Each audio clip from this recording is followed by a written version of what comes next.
I've seen Kremlin recommended a lot for new players, and for me personally, I've always recommended going for the Montana or the Yamato, for example, as better beginner battleships, and that really came down to Kremlin's kind of inability to play at range.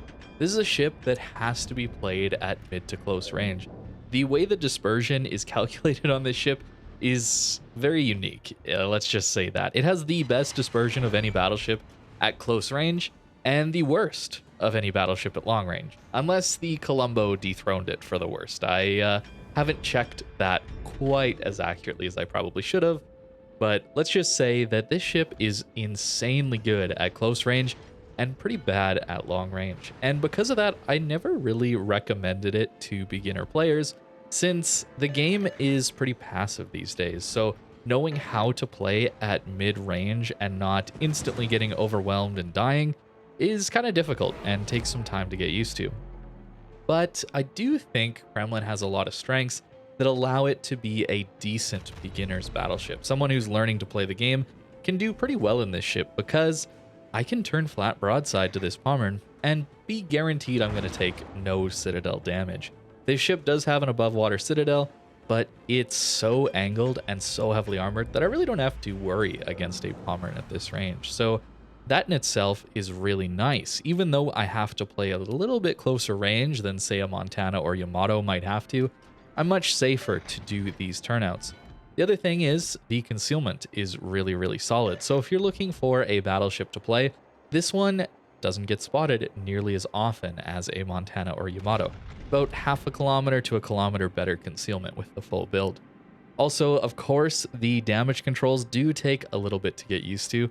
As a general rule, I will basically instant damage con the first 2 damage controls.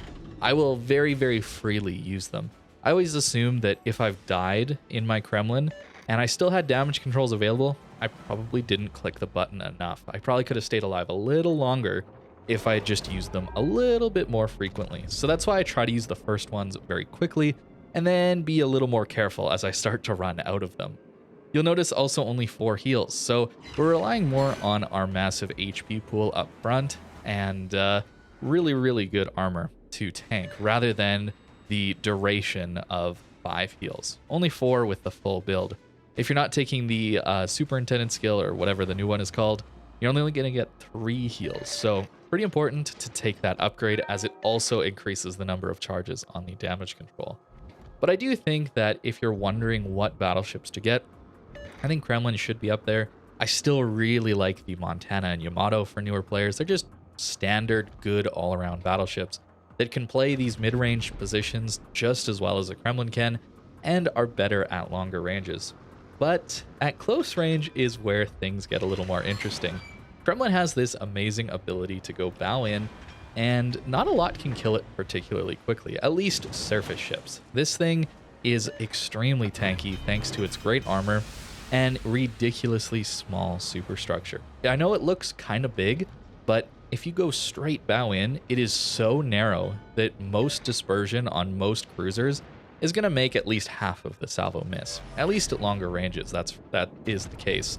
So something like this being so healthy, so tanky, allows you to misplay in a lot of scenarios and still get away with it. I know that happens for me quite often in the Kremlin. So you're noticing the position I'm taking. I'm trying to take a position that's forward of my teammates, but not so far forward that I'm going to get surrounded and die instantly. That's really my goal with the Kremlin. And as a newer player, that might be hard to figure out, but if you go to whatever side you spawn at and sit so your concealment ring, that 13.2 kilometer ring of concealment, gets to about the enemy's side of the capture zone, that's a pretty decent spot to start with.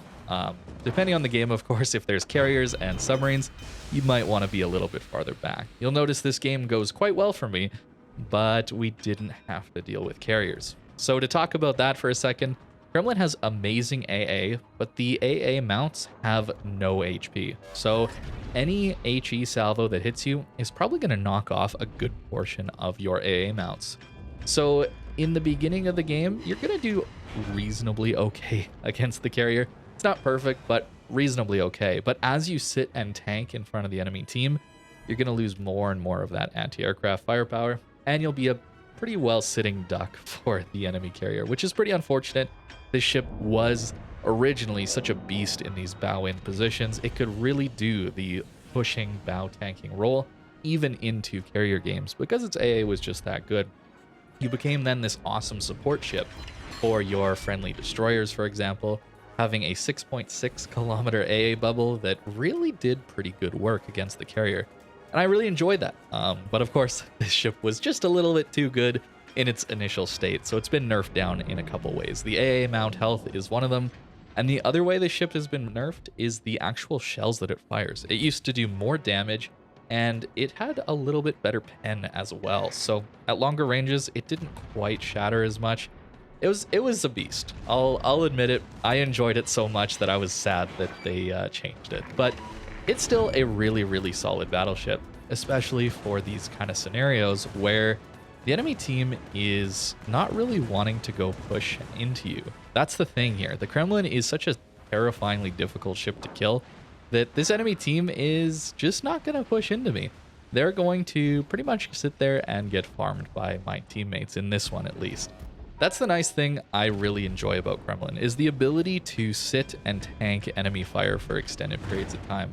This one, I didn't get too much potential damage, but regularly getting 3 to 4 million potential damage in Kremlin, assuming you're in one of those aggressive positions, is definitely possible. So I should be recommending Kremlin to newer players now. The more that I've played this ship recently, the more I realize that I was doing a little bit of nitpicking on what this ship was not so good at, and I wasn't realizing just how flexible this ship is and how forgiving it is for beginner players. So if you're newer to battleships, if you want to learn the game, the Russian line certainly is a solid one.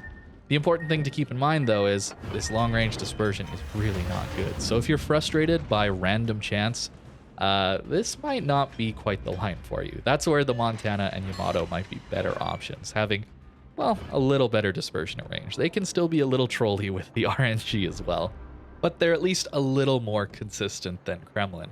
Kremlin really relies on getting a little bit lucky when it comes to longer range dispersion. It can have some disgustingly accurate salvos that absolutely crush cruisers, and since you have 457mm guns, overmatching 30mm is not an issue. So ships like this Zhao in front of us, Des Moines, Salem, Hindenburg, all these ships have 30mm of armor, meaning at any angle you can just automatically pen their armor and get some really, really solid damage out of them. But it doesn't mean that this ship is the ultimate sniper. Even though it has the overmatch ability, you still have to hit the right part of the ship. And at longer ranges, that can become difficult. So a Zhao on 5,000 HP, yeah, we shatter on him and bounce a couple as well. I thought for sure I was going to kill that Zhao there. Unfortunately, I didn't. But it's still a pretty solid game. And that was more of a mid-range game in the Kremlin. As you get closer, the cutoff point, if you're wondering, is around 10 to 12 kilometers, is where Kremlin starts to become the most accurate out of all the battleships at closer ranges. And it becomes pretty disgusting at those ranges. But even at 14, 15 kilometers, it's still pretty solid. And I think that's what really makes Kremlin such a great option for people who are learning battleships. It's so forgivable. It's just something that doesn't die very easily. And with these damage controls and pretty decent heals, you can survive a long time even if you're misplaying. So I would definitely have to recommend Kremlin as a battleship to get. Even if you have a lot of battleships and you don't have the Kremlin, this is the tankiest battleship. If you're playing your German battleships and wondering, why am I dying to AP salvos through my superstructure for 15,000 damage? Kremlin's a good option for you if you're looking to push in. It doesn't have the secondaries, but what it does have is the best armor and some really solid main guns at closer ranges. But let me know what you guys think in the comments down below. What is your initial battleship line to recommend to newer players? For me personally, it really has been Montana Yamato. They just don't have to deal with the gimmicks really as much as you go up through the line. Pretty classic ships. North Carolina, as many of you know, is one of my favorite battleships to learn the playstyle, the standard battleship playstyle. But I really do think the Russian ones should fit in there as well. So I'll be changing what I'm saying when people ask me what line to go up. I think the Russian, Japanese, and American lines are all pretty solid. As for the build on a Kremlin, and really all the battleships as you go up the line, one of the nice things is they're pretty consistent in their playstyle. This is the build that I'm running with Kuznetsov. Getting that extra bit of healing and damage control at low health is pretty overpowered, so if you have a Kuznetsov, a pretty good option is the battleship line. Fire prevention, concealment expert, and emergency repair expert. This is just a must on this ship. The extra concealment and fire prevention and extra healing and damage control, it becomes so tanky here. I'm also taking basic survivability just in case I run out of these damage controls. I don't want to just die to a single fire here or there. Adrenaline Rush is certainly helping me have a better reload. It's one of the issues with Kremlin is its long reload for a relatively low number of guns. Grease the gears because we're trying to play at closer ranges. We might need to swap the turrets around to either side to deal with incoming threats. And I am running Gunfeeder. This is just basically down to hitting destroyers at closer ranges. If I'm playing up front, trying to take some hits, I might get YOLO rushed by a DD, and I'd love to be able to swap over to the high explosive to hopefully crush them before they actually launch all their torpedoes.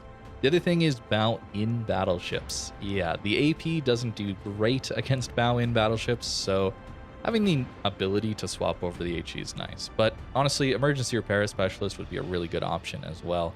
Unfortunately, preventive maintenance doesn't affect AA mounts, otherwise I would definitely be taking that. That's a really, really good upgrade. Other ones you could consider probably are vigilance, since you're playing up close. Dodging torpedoes would be nice to have, since we don't actually get a hydro, even though we're a closer range battleship. As for the equipment, I am running reload, no range mod here, and the legendary mod, I don't have it, but I don't think that's a really good idea to reduce the range further and reduce the number of consumables just to get a bit better reload. There might be some niche circumstances, but for most games, that's not going to work too well. Propulsion mod is excellent since Kremlin, for whatever reason, has one of the fastest accelerations of all the tier 10 battleships. So sitting on an island and moving forward and back is always a good idea when it comes to tanking. It's a very difficult ship to kill. It truly is very difficult to kill. I'm also running improved damage control party mod, since even with auxiliary armaments mod, the AA gets blown off. But adding this doubling the HP, if it's doubling basically 0, doesn't really matter, unfortunately. But having damage control party mod 1 increases the duration of our immunity time up to 15 seconds, which can be really, really nice to have. If you don't have it though, just go main armaments, honestly, or even try auxiliary if you find you're getting struck by these CVs a ton. And most of all, make sure if you're finding a submarine, you're not just instantly damage conning the ping. That is a great way to use up all 5 charges and just be a sitting duck. It's tough to deal with subs in this thing, but play around your teammates, play a little more passive. That's kind of the recommendation if there's subs and CVs in the game. But that's the Kremlin. Thank you very much for watching, and I hope you have a great rest of your day.